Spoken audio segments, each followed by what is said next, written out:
신실하신 하나님, 늘 함께 계시는 주님, 주님께서는 늘 한결같은 사랑으로 우리를 지키시고 보호하시며 날마다 자비를 베푸시어 우리에게 일용할 양식을 내려주시는 분이십니다. 우리의 죄를 다함이 없는 사랑으로 용서하여 주시고 친히 우리의 손을 잡고 바른 길로 인도해 주시는 분이십니다. 참으로 신실하신 주님, 우리의 찬양을 받아 주시옵소서. 또한 우리가 올려드리는 영광을 받아 주시옵소서. 하나님, 오늘도 기도할 수 있으니 참 감사합니다. 함께 기도하는 성도들이 있으니 더욱 감사합니다.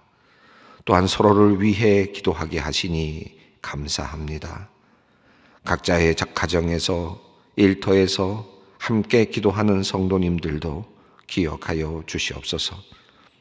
서로가 다른 곳에서 기도하지만 한 마음이 되어 교회를 위해 기도하게 하시고 하나님의 영광을 바라보며 기도하게 하여 주시옵소서. 우리의 기도가 삶으로 이어지게 하여 주시어서 삶 속에서 이어지는 우리의 숨소리도 주님을 향한 노래가 되고 기도가 되게 하여 주시옵소서. 하나님, 멀리 가지 않아도 우리 주변에는 도움의 손길을 기다리고 있는 이들이 참으로 많습니다. 매일 만나고 가까이 지내는 가족과 친구, 동료들 중에도 우리의 위로와 돌봄이 필요한 사람들이 있습니다. 주님, 우리에게 가까운 이들의 마음을 살피고 도울 수 있는 마음을 주시옵소서. 그들의 말에 귀를 기울이게 하시고 입으로 나오는 말뿐 아니라 눈빛과 표정, 행동에서 드러나는 그들의 숨은 감정을 발견할 수 있는 섬세함을 주시옵소서. 그리하여 도움의 손길이 필요할 때 어려운 이의 손을 잡아줄 수 있도록 이끌어 주시옵소서. 하나님, 특별히 이 시간 마음의 병으로 고통을 받고 있는 사람들을 위해 기도합니다. 우울증과 분노, 무기력 등이 그들의 실존과 삶에 더 이상 어떤 힘도 행사하지 못하도록 주님께서 보호하여 주시기를 기도드립니다. 그들의 마음을 이해하며 기도해 줄 사람들을 보내어 주시옵소서. 무엇보다 그들 자신이 자신의 속마음을 용기 내어 직면하고 힘든 순간에 하나님께 도움을 구할 수 있었으면 좋겠습니다. 마음의 병을 부끄러워하거나 수치스럽게 여기지 않게 하시고 병을 고치는 일에 최선을 다하여 건강을 온전히 회복하는 역사가 있게 하여 주시옵소서. 하나님, 이 시간 자녀를 갖지 못해 간절한 마음으로 주님께 기도하는 이들을 위해 간구합니다. 주님께서 그 가정에 생명을 허락하여 주시기를 원합니다. 자녀를 키우고 돌보는 기쁨을 그들이 누릴 수 있도록 주님 복을 내려 주시옵소서. 자연 임신이 어려워 의술의 도움을 여러 차례 받았으나 반복되는 실패로 몸과 마음이 모두 지쳐있는 이들도 있습니다. 주님, 그들의 눈물을 닦아주시고 그 실망한 마음을 위로하여 주시옵소서. 무엇보다도 서로 한 마음이 되게 하시고 이 기다림의 시간을 통해 서로를 더욱 깊게 사랑하고 이해할 수 있도록 인도하여 주시옵소서. 또한 주님께서 주시는 귀한 생명을 마침내 받아 누릴 수 있도록 주님께서 그들의 태를 열어 주시옵소서. 결혼을 앞둔 성도들을 위하여 기도합니다. 좋은 짝을 만난 것에 대한 기쁨과 기대가 있지만 한편으로 미래에 대한 두려움과 걱정도 있습니다. 주님께서 늘 함께 하신다는 믿음이 그들 가운데 없어지지 않도록 도와주시고 항상 그들이 믿음 가운데 거할 수 있도록 인도하여 주시옵소서. 믿지 않는 배우자를 만나게 되어 늘 아쉬움과 안타까움으로 주님께 기도하는 이들을 위하여 간구합니다. 아픈 마음으로 드리는 그들의 기도에 유의하여 주시옵고 반드시 그들의 기도를 들어주시기를 기도합니다. 비록 지금은 교회 밖에서 어렵게 가정을 이루며 살지만 장차 주님의 귀한 자녀들이 되어 주님을 남편과 아내가 한 마음으로 섬기며 복을 누리는 귀한 역사가 있게 하여 주시옵소서. 직장 생활을 하는 이들을 위하여 기도합니다. 책임감을 가지고 날마다 일터로 향하는 이 땅의 직장인들의 몸과 마음을 주께서 지켜주시옵소서. 일할 수 있음에 감사하게 하시고 이를 통해 보람을 느끼며 업무뿐 아니라 동료들과의 관계를 통해서도 즐거움과 위로를 누리게 하여 주시옵소서. 각종 안전사고들이 생기지 않도록 보호하여 주시고 부당한 관계들로부터 해방시켜 주시며 과도한 업무가 이어져 개인의 쉼이 사라지지 않도록 구조적인 문제와 업무 환경을 주님 개선해 주시옵소서. 노년의 시간을 보내고 있는 성도님을 위해 기도합니다. 이제는 아무 쓸데없는 것 같아서 마음이 슬픈 어르신들이 있습니다. 주님을 끝까지 붙잡고 나아가는 큰 믿음과 마음의 여유를 허락하여 주시옵소서. 몸도 예전과 같지 않은 상태여서 더욱 걱정이 됩니다. 하나님의 나라에 이르는 그날까지 마음과 몸이 지치거나 약해지지 않게 하시고 주님을 향한 믿음이 더욱 견고하게 하여 주시옵소서.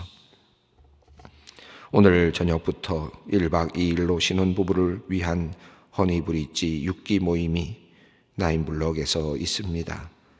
10가정의 신혼부부들이 교회 공동체에 잘 스며들도록 돕는 과정이 되게 하시고 이들이 교회 내에서 한 구역을 이루는 아름다운 시작이 되게 하여 주시옵소서. 참여하는 모두가 기쁨 속에서 치러지는 모임이 되도록 성령님 함께하여 주시옵소서.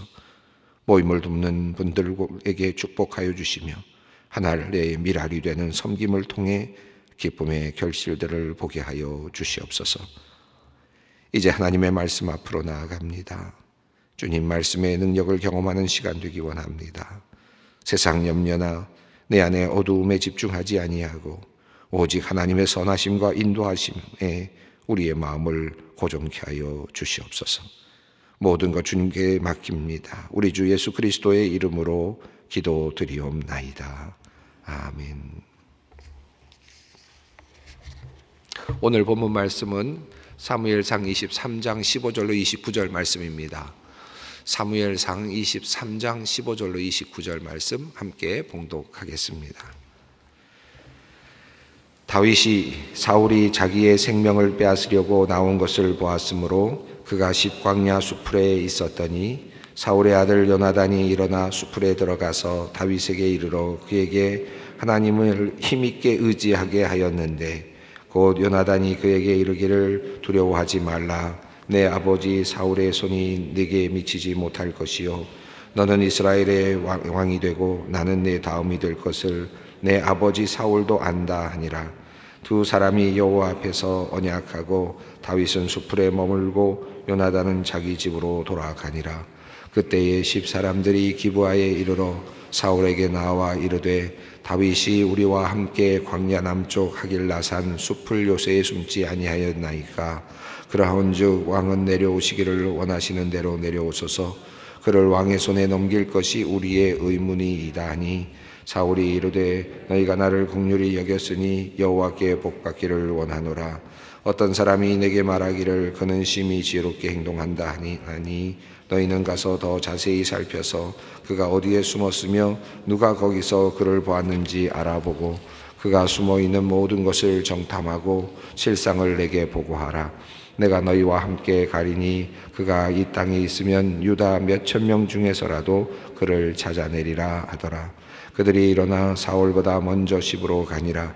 다윗과 그의 사람들이 광야 남쪽 마온 광야 아라바에 있더니 사울과 그의 사람들이 찾으러 온 것을 어떤 사람이 다윗에게 아뢰매 이에 다윗이 바위로 내려가 마온 황무지에 있더니 사울이 듣고 마온 황무지로 다윗을 따라가서는 사울이 산 이쪽으로 가매 다윗과 그의 사람들은 산 저쪽으로 가며 다윗이 사울을 두려워하여 급히 피하려 하였으니 이는 사울과 그의 사람들이 다윗과 그의 사람들을 에워싸고 잡으려 함이었더라. 전령이 사울에게 와서 이르되 급히 오소서 블레셋 사람들이 땅을 침노하나이다. 이에 사울이 다윗을 뒤쫓기를 그치고 돌아와 블레셋 사람들을 치러 갔으므로 그곳을 셀라 하마느곳이라 칭하니라. 다윗이 거기서 올라가 엔게디 요새에 머무니라. 오늘 본문도 계속 쫓고 쫓기는 그런 이야기입니다. 성경이 왜 이 이야기를 이렇게 자세하게 하고 있을까 할 정도로 다윗이 사울에게 쫓기는 이야기가 계속 진행이 되고 있습니다. 다윗의 어떤 처량한 운명이 또 그의 상황이 잘 묘사되고 있는 그런 부분이라고 할 수 있을 것 같습니다. 어찌 생각하면 이런 부분들은 다 축약하고 그냥 사울 이후에 다윗의 왕의 등극으로 출발을 해도 이야기의 흐름상으로는 크게 문제가 되지 않을 것 같은 이야기들이고, 또 이것들을 그냥 가로로 묶어놔도 아무런 문제가 되지 않을 만큼의 이야기들입니다. 그럼에도 불구하고 성경은 이 이야기들을 우리에게 알려주고 있고, 또 흥미진진하게 또는 쫓고 쫓기는 마음으로 또 다윗의 마음에서 쫓겨가는 그런 사람의 어떤 마음을 이해하도록 하는 그런 내용으로 전개가 되고 있습니다.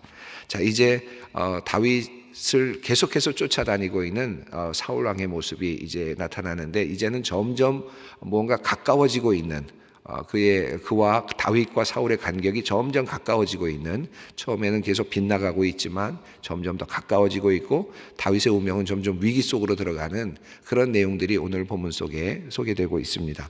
자, 15절 말씀을 함께 보겠습니다. 다윗이 사울이 자기의 생명을 빼앗으려고 나온 것을 보았으므로 그가 십광야 수풀에 있었더니. 자, 다윗이 사울이 이제 생명을 빼앗아 나오려고 나온 것을 보았다니까 이게 군대를 이끌고 지금 쫓아다니고 있다는 뜻이겠죠. 추격하고 있다라는 뜻이겠습니다. 계속해서 사울은 이제 다윗을 잡는데 혈안이 되어 있습니다. 블레셋 사람들을 막으라고 하는 임무를 주었는데 하나님께서, 그리고 이스라엘 백성들을 보호하라는 그런 임무를 주었는데, 지금 사울은 이스라엘 안에서 다윗을 찾기 위해서 끊임없이 지금 추격을 하고 있는 상황입니다. 사울이 이렇게 다윗을 쫓아가 다니는 이유는 무엇입니까? 자신이 가지고 있는 왕권을 보다도 굳건하게 하기 위한, 그리고 어쩌면 사울은 오늘 이야기 흐름 속에 나오겠지만 이 요나단에게 또는 그의 아들에게 이제 자신의 왕위가 물려지는 것을 원했을 가능성이 높죠. 그런 관점에서 자신의 어떤 왕권을 끝까지 누리고자 하는 그런 관점에서 어쨌든 다윗을 없애야만 되는 이제 이런 상황입니다. 그래서 다윗을 죽이기 위해서 끊임없이 쫓아다니고 있습니다. 십광야 수풀에 있었다. 집이라고 하는 이제 고유명사 맞습니다. 고유명사인데 집이라고 하는 광야 수풀에 있었다. 이 수풀이라는 말이 호르샤라는 단어를 사용하고 있는데, 수풀이라는 뜻도 있는데요. 아마도 학자들은 고유명사인 것으로 그렇게 이해를 합니다. 그러니까 호르샤라고 하는 십광야의 호르사라고 하는 곳에 숨어 있었다, 이렇게 이해를 합니다. 아마도 수풀이 있는 곳인 것은 같습니다만은 나름대로 어떤 하나의 요새가 될 만한 그런 장소가 아니었을까, 그렇게 생각해 볼 수 있겠습니다. 자, 십광야 수풀에 숨었다가 이제 또 다시 이제 어디로 가야 되는 상황이 되는데, 자, 이렇게 십광야 수풀에 숨었을 때 한 가지 사건이 일어납니다. 요나단이 찾아오게 되는데요. 16절 말씀을 읽습니다. 사울의 아들 요나단이 일어나 수풀에 들어가서 다윗에게 이르러 그에게 하나님을 힘있게 의지하게 하였는데. 요나단이 수풀에 들어갔다. 사울은 지금 끊임없이 찾아다니고 있는데 못 찾고 있는데, 요나단은 어떻게 알았을까요? 요나단은 어떻게 알고 쉽게 다윗에게 접근을 했을까? 아마 이 내용 속에 나타나지는 않지만 끊임없이 요나단과의 교분과 연결이 되지 않았을까, 그렇게 이해할 수 있겠죠. 사울의 아들 요나단이 수풀에 들어가서 그 지역으로, 호르샤 지역으로 들어가서 다윗을 만납니다. 그리고는 하나님을 힘있게 의지하게 하였다 라고 표현되어 어떤 어려움 속에 있는 그 상황 속에서 다윗을 격려했다라는 말로 이해하는 것이 보다 더 적절한 그 원문상의 해석일 것 같습니다. 해석은 다 상관이 없겠습니다. 비슷한 내용입니다만은 다윗을 이제 격려했다라고 하는 뜻입니다. 그러니까 요나단이 다윗이 쫓겨다니고 있지만, 그러나 요나단이 가서 지금 다윗을 격려하고 있는 모습입니다. 그러니까 요나단은 지금 다윗이 어디에 있는지를 정확히 알고 있고, 다윗을 만날 만큼 찾을 수 있을 만큼의 정보를 가지고 있는데도 불구하고 그 정보를 아버지에게 주거나 또는 사울의 군사들에게 주지 않았던 것 같습니다. 자기만 알고 있고 다윗을 위해서 지금도 여전히 다윗을 위하고 있고 다윗과의 신의를 지키고 있는 요나단의 모습이 다시 한번 부각이 되고 있습니다. 자, 17절 말씀입니다.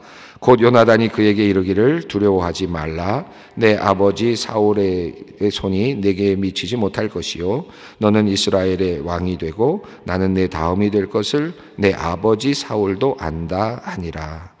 예, 이 말이 참 놀라운 말이죠. 예언적인 말 같기도 하면서 요나단은 지금 다윗에게 너는 목숨이 사라지지 않을 것이다 라는 그런 확실한 그 하나의 충고를 줍니다. 두려워하지 말아라.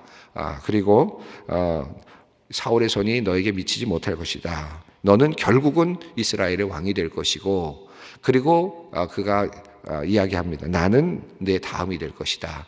요나단은 자기 자신을 극도로 낮추었습니다. 사울 왕의 아들입니다. 그리고 다윗은 사울의 사위는 됐지만 사실은 모르던 사람이죠. 그럼에도 혈통으로 따지면 요나단이 당연히 왕권을 받아야 된다고 생각해서 훨씬 더 뭐라 그럴까요? 긴장하면서 도리어 다윗을 죽이기 위해서 혈안이 되어 있어야 될 사람이 요나단이어야 할 것 같은데, 요나단은 자신의 욕심을 내려놓고 있습니다. 그리고 하나님의 뜻을 지금 구하고 있죠. 그리고 나는 너의 다음이 될 것이다.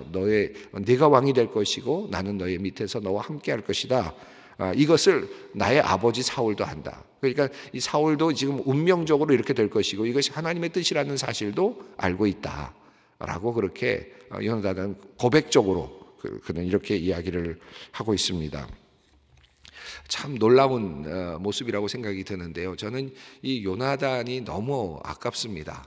늘 이 요나단은 하나님의 나라에 가면 요나단에 대해서 좀 물어보고 싶은 마음이 들고 싶을 정도로, 요나단이 왜 그렇게 차라리 살아서 함께 같이 치리를 했다든지 그렇게 조금 더 시간을 주셨더라면 얼마나 좋았을까, 그런 생각이 드는데, 우리가 뒤에 가면 보겠습니다만 요나단은 결국은 다윗과 함께 있지 못하고 결국은 죽음을 맞이하게 되고, 그리고 다윗이 이제 온전하게 왕권을 누리게 되는 이제 그런 이야기의 흐름으로 가게 되는데, 그 사이에서 다윗을 돕고 있고 다윗을 격려하고 있고 마땅히 자기가 가져야 될 것임에도 불구하고 내어놓고 있고, 요나단은 지금 하나님의 뜻을 먼저 구하고 있는 사람이고요, 하나님의 뜻을 지금 알고 있는 사람, 믿음이 있는 사람이고, 하나님의 뜻을 알고 거기에 순종하고 있는 사람이고, 그리고 또 자신과 그 다윗과의 어떤 약속, 맹약에 대해서 신의를 지키고 있고 결코 그 신의를 저버리지 않았던 사람이었고,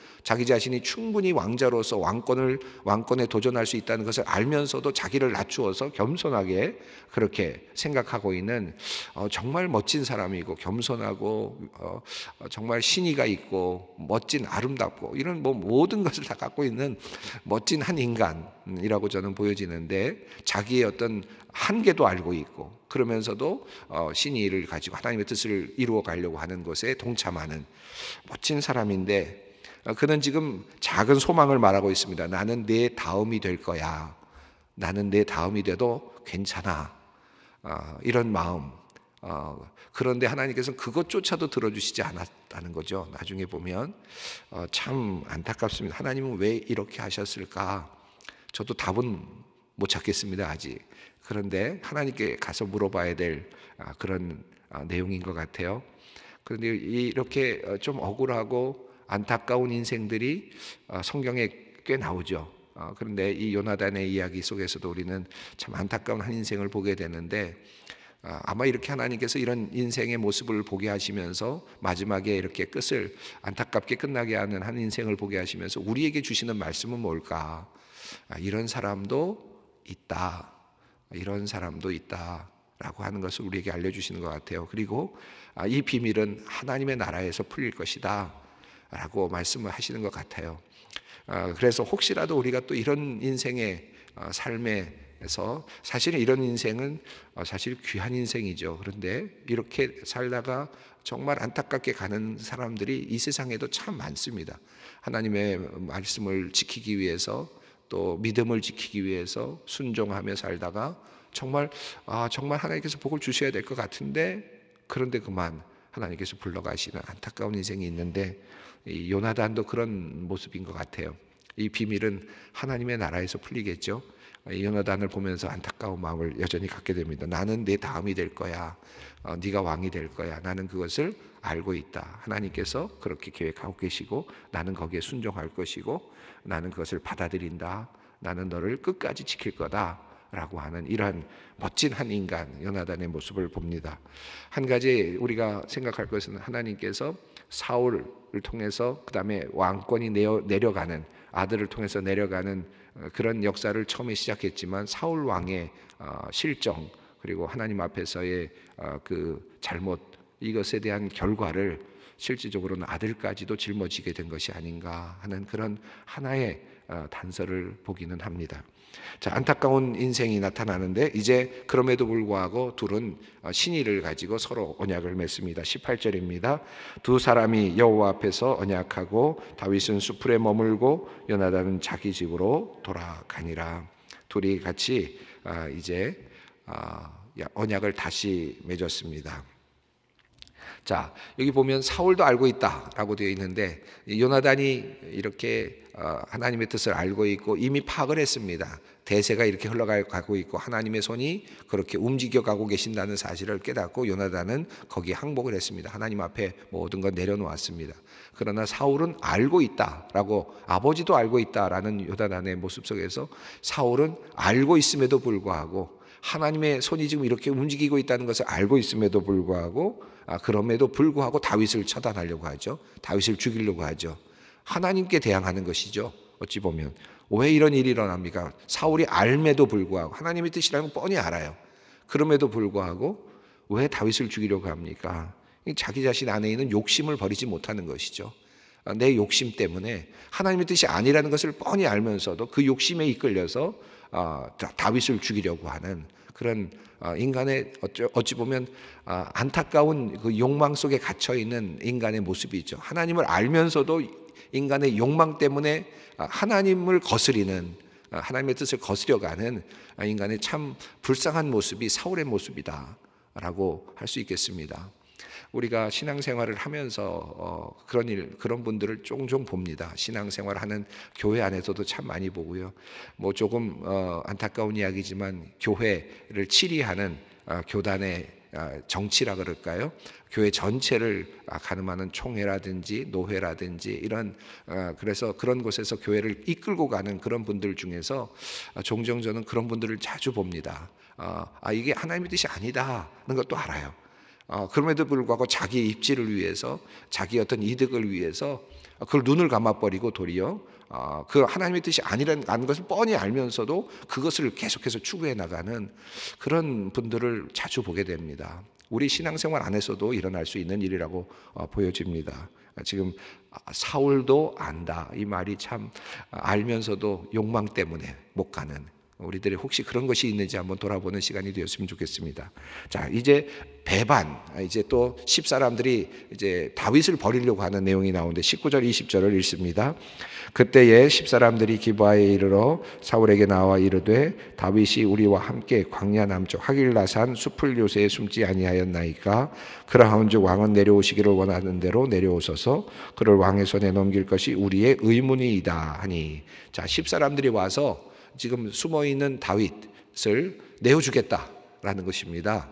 그러니까 이게 지금 그 지역 사람들이 다윗을 온전하게 영접하지 않고 있는 상황이죠. 아마도 사울에게 그 놋의 제사장들이 다 죽었다고 하는 소식을 듣고 아마 이 10지역에 있는 사람들이 긴장을 했을 가능성이 있겠습니다. 우리도 보복을 당할 수 있겠구나 생각을 했겠죠. 그래서 아마 이렇게 사울에게 미리 나와서 내어주겠다라고 그렇게 이야기를 하는 듯 보입니다. 21절 22절이 있습니다. 사울이 이르되 너희가 나를 긍휼히 여겼으니 여호와께 복받기를 원하노라. 어떤 사람이 내게 말하기를 그는 심히 지혜롭게 행동한다 하니 너희는 가서 더 자세히 살펴서 그가 어디에 숨었으며 누가 거기서 그를 보았는지 알아보고. 자, 여호와께 복받기를 원한다. 지금 사울은 여전히 하나님을 자기 하나님으로 두고 있는 듯 보입니다. 그런데 하나님은 이미 사울을 떠나셨습니다. 이런 지금 하나님을 이용하고 있습니다. 사울은 여전히 자기가 하나님으로부터 버림을 받았다는 것을 인지할 텐데 그럼에도 불구하고 하나님은 나의 하나님이다 생각을 하고 있는 그런 아이러니한 모습을 봅니다. 다윗이 지혜롭게 행동하고 있기 때문에 찾을 수가 없으니 너희가 가서 자세히 알아보고 정확한 위치를 알려달라라고 하는 그런 내용입니다. 23절입니다. 함께 읽습니다. 그가 숨어있는 모든 것을 정탐하고 실정을 내게 보고하라. 내가 너희와 함께 가리니 그가 이 땅에 있으면 유다 몇 천 명 중에서라도 그를 찾아내리라 하더라. 이 땅에 있기만 하면, 10지역에 있기만 하면 내가 모든 유다 백성 중에서라도 내가 찾아내고야 말겠다라고 그렇게 이야기를 합니다. 자, 그래서 사울보다 앞서 그들은 이제 가게 되고 시브로 가서 다윗이 어디에 있는지를 알아보고 있는 중인데, 그때 다윗은 이제 마온 광야 아라바로 그렇게 내려갔습니다. 25절 읽습니다. 사울과 그의 사람들이 찾으러 온 것을 어떤 사람이 다윗에게 아뢰매 이에 다윗이 바위로 내려가 마온 황무지에 있더니 사울이 듣고 마온 황무지로 다윗을 따라가서는 26절입니다. 사울이 산 이쪽으로 가매 다윗과 그의 사람들은 산 저쪽으로 가며 다윗이 사울을 두려워하여 급히 피하려 하였으니 이는 사울과 그의 사람들이 다윗과 그의 사람들을 애워싸고 잡으려 함이었더라. 마온 황무지까지 내려간 후에는 아마 다윗과 사울의 그 어떤 거리가 아주 좁혀졌던 것 같습니다. 26절은 아주 긴급했던 상황을 이야기하고 있는데 급히 피하였다라는 표현이 나오고요. 다윗을 애워쌌다, 포위했다라는 표현이 나옵니다. 그러니까 아마도 두 개의 부대가 양쪽에서 이렇게 몰고 올라가는 그런 형국이었던 것 같습니다. 애워쌌다는 말은 도간의 든쥐 아니겠습니까? 완전히 애워싸서 올라가면 결국은 잡는 것은 시간 문제겠죠. 자, 그만큼의 아주 위급했던 상황이었는데 완전히 애워싸고 지금 올라가고 있는 중이었는데, 그런데 어떤 일이 일어났습니다. 27절입니다. 전령이 사울에게 와서 이르되 급히 오소서 블레셋 사람들이 땅을 침노하나이다. 하나님의 해결의 방법입니다. 하나님께서 다른 환경을 만들어 내심으로써 공격하던 자가 더 이상 공격할 수 없도록 만들어 주시죠. 하나님께서 방어하시는 방법 중에 여러 가지가 있지만 우리에게 힘을 주셔서 능히 물리칠 수 있도록 하시기도 하시고, 우리가 힘이 없을 때 도울 자들을 보내서 함께 싸우도록 또 해주시기도 하시고요. 때로는 이와 같은 방식으로 우리가 부딪혀서 이제 더 이상 어떤 대항할 수 없고 도울 사람도 없는데 밖에서 어떤 상황이 변화가 돼서 공격하던 자들이 공격력을 잃어버리게 만드는 그와 같은 또 다른 하나님의 방법이 나타납니다. 오늘 이야기 속에서 그러한 하나님의 역사하심이 드러나죠. 자, 그래서 결국은 다시 사울의 군대가 블레셋 사람이 쳐들어오고 있기 때문에 후방이 지금 블레셋 사람에게 의해서 무너지고 있기 때문에 어쩔 수 없이 후퇴를 하게, 다 잡았다가 후퇴를 했습니다. 28절 읽습니다. 이에 사울이 다윗 뒤쪽 길을 그치고 돌아와 블레셋 사람들을 치러 갔으므로 그것을 셀라 하만느 것이라 칭하니라. 29절입니다. 다윗이 거기서 올라가서 엔게디 요새에 머무니라. 자, 엔게디로 다행히 그는 피신할 수 있는 상황이 되었습니다. 하나님의 인도하심. 오늘 두 가지 큰 말씀이 있었는데, 요나단의 신의와 또 하나님께서 어떻게 다윗을 보호하고 계시는가 하는 이런 위급한 상황 속에서 어떻게 하나님은 일하시는가 하는 상황을 우리가 오늘 또 다시 배웠습니다. 이 말씀 붙들고 또 기도의 자리로 함께 나아가겠습니다. 하늘에 계신 우리 아버지의 이름을 거룩하게 하시며 아버지의 나라가 오게 하시며 아버지의 뜻이 하늘에서와 같이 땅에서도 이루어지게 하소서. 오늘 우리에게 일용할 양식을 주시고 우리가 우리에게 잘못한 사람을 용서하여 준 것 같이 우리 죄를 용서하여 주시고 우리를 시험에 빠지지 않게 하시고 악에서 구하소서. 나라와 권능과 영광이 영원히 아버지의 것입니다. 아멘.